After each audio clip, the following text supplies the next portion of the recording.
Hey everybody, so in another video I talked about folding fitted sheets, so I thought I'd show you how I fold fitted sheets. I think most of the time when people fold fitted sheets, when they do it properly and not just throw it into a bundle,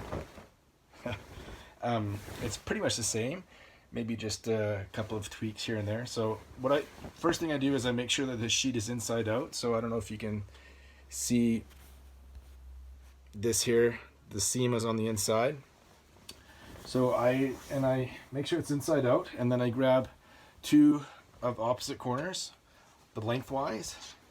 Just put my fingers inside here, usually my middle fingers, and then I connect them together so that the two seams are touching. And then I fold over the one like this,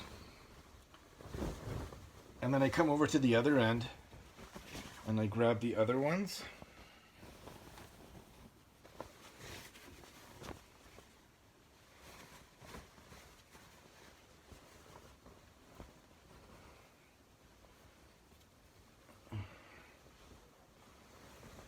So now you're left with basically half a sheet, right? And then you take you're left with two sets of corners and you connect them together. And then what you do is you need to straighten out the ends.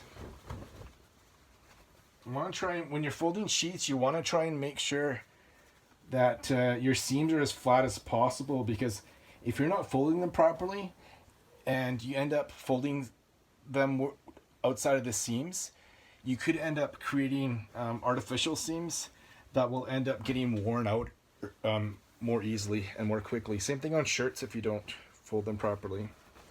So now all I do is I just organize it. So now what you do is you just make sure that it's folded. You try and make it as much of a rectangle as you possibly can. And then you just fold your pieces together. So here I'm just gonna fold it in thirds this way, and then fold the other end in thirds this way. And then I fold it in half. Try to flatten out as best as I can. And I'll bring over the top sheet so you can compare the two. So not too bad, fairly close. And there we go. There you have top sheet and a fitted sheet.